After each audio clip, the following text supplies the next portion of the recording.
Ty Myers is the big name on the scene this week. He just dropped his debut album, The Select, this past Friday. The album quickly rose to #1 on the Apple Country charts, and seems to be the album that those in the know are gravitating towards most this week. Ty Myers is very fresh to some, myself included. In fact, I only really knew about him sort of tangentially before this past week. Shout out to my cousin David for sending me his album and saying that I should check it out. This is a David's pick. Ty Myers is a 17-year-old kid in Texas who's making a big name for himself in country music right now. He's quickly shaping up to be a big success story in country music, and I think a big part of that is his authenticity. Ty grew up on a cattle ranch in Texas. His dad was also a musician who played gigs around locally, so he was exposed to music at a young age and started playing early as well. He actually ended up getting homeschooled and started working toward making music professionally. And when he broke out on TikTok with his song Tie That Binds, it seemed more likely that that music career could come to fruition, especially as he continued releasing music and that music kept on gaining traction and he started getting some attention from people within the music industry. His sound is familiar, but there's an energy to it. It definitely feels fresh. You can make comparisons to Chris Stapleton, definitely some John Mayer influence in there. It's sweet and soulful with a little bit of twang, and he's kind of got that Tyler Childers-esque vocal to him that seems to be everywhere these days. Honestly, I get kind of tired of the Childers imitators, so one of the things I like about Ty is that even though he does have that similar vocal timbre to him, the music itself is removed from that. He definitely has his own original musical style. Eventually, Columbia Records signed him to a contract, and he released his debut full-length album, The Select, this past Friday. This is definitely the first breakout country album of the year, so I kind of want to dive in and talk about it a little bit, because it is an interesting album. First things first, if you're a lyrics nerd like me, this album's definitely for you. There's some great lyricism on this album. This is definitely a singer-songwriter record. As well, if you're into some kind of like more bluesy guitar stylings, you can find that peppered throughout. It's not a straight-ahead country album. I wouldn't ever say this is like a country pop album, but there are definitely some pop influences in here. But when I say pop again, I'm kind of more talking about like that sort of like, I don't know, 2000s John Mayer-y kind of guitar sound. And one thing I appreciate about the album is it has a good sense of contrast to it.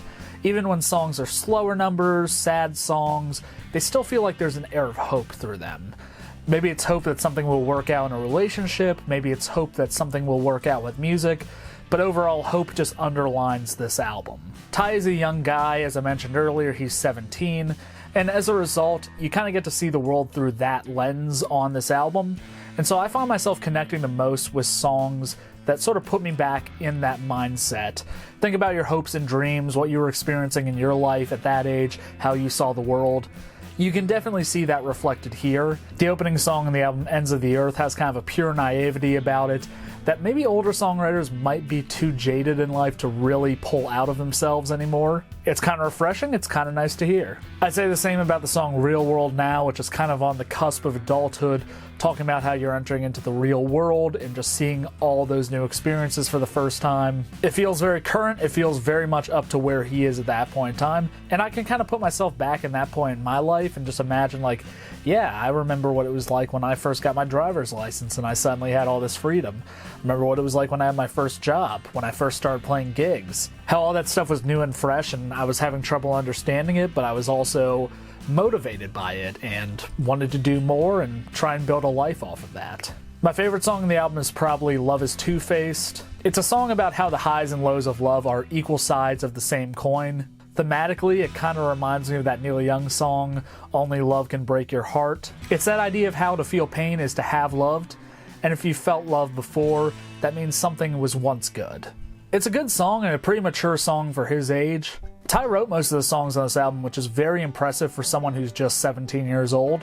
There are a few co-writes here and there, but the bulk of the material was written solely by him. Overall, I think it's a very enjoyable listen. I would definitely recommend this album to people who are fans of country music. Before I get into the criticisms I have about this album, I'd just like to ask you, if you are enjoying this video, please subscribe. I talk a lot about Americana, alt-country, stuff in the roots music world on this channel. And if you follow along, maybe I'll be talking about some of your favorite artists here in the near future. Now, I did really enjoy this album, but I do have a few criticisms of it. I'm going to start with the length. It is a lengthy listen. It clocks in at 1 hour and 5 minutes. It's 16 songs. I personally think losing a couple of the weaker songs and making a slightly more concise album would have made for a better album overall. I could maybe do without Man on the Side, which is a Clay Cook cover. Also bringing in the John Mayer bit here because John Mayer played this song on tour for a while. I could also get rid of Never Get Tired of Loving You. I feel like some of the lyrics are cliche or at the least predictable. And to me, really, it just sounds like the ideas about love someone might have before they've really actually been in love before. And that brings me to my overall biggest criticism of this album, which is if you know his story, if you know that he's a 17-year-old kid who's homeschooled in Texas, some of the lyrics are a little bit hard to believe coming from him. I don't want to suggest that anyone should limit their creative voice.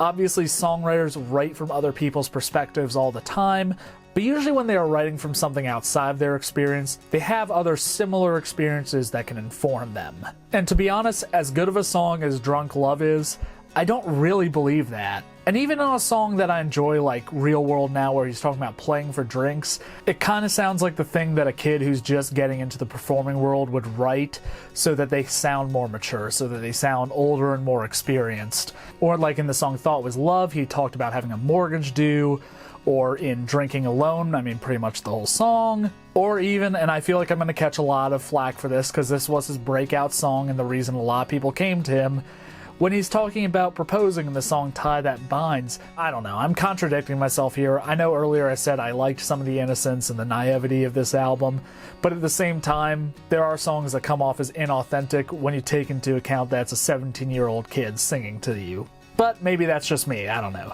And I still really enjoy this album, even taking that into account. It is interesting watching independent country music right now, though, because there do seem to be a lot of breakout, rising stars in the genre who are younger these days. People like Jake Cohn and Wyatt Flores are getting into the music industry much younger than a lot of other people in the past have, and are making a really big impact. It's pretty cool to see. They're writing some really good music and getting a lot of support from the older generation of artists, which is pretty neat. I just hope as these young artists progress in their career and mature, they write from a place of honesty, they understand who they are as artists and people, and obviously the music industry has a bad track record of mistreating and abusing young artists, and so I hope they have good people around them to kind of help keep them out of that. And honestly, with all my criticism here too, I'm not the one with the #1 record on Apple Music. Obviously, what Ty Myers is doing is working very well for him, and I'm looking forward to hearing his next release as well. I think he's got a lot left in him. I think if he has this body of work at 17, I can't wait to see what he's able to produce as he continues down this road in the next record and the record after that. What do you think about this record? Is Ty Myers the next breakout star in country music? Let me know in the comments below. I'm Brent Funkhauser from Red Moon Media. Thank you for watching. If you like this, please subscribe, like, all those things. To support helps me grow the channel, and yeah, thankful to everyone who has so far.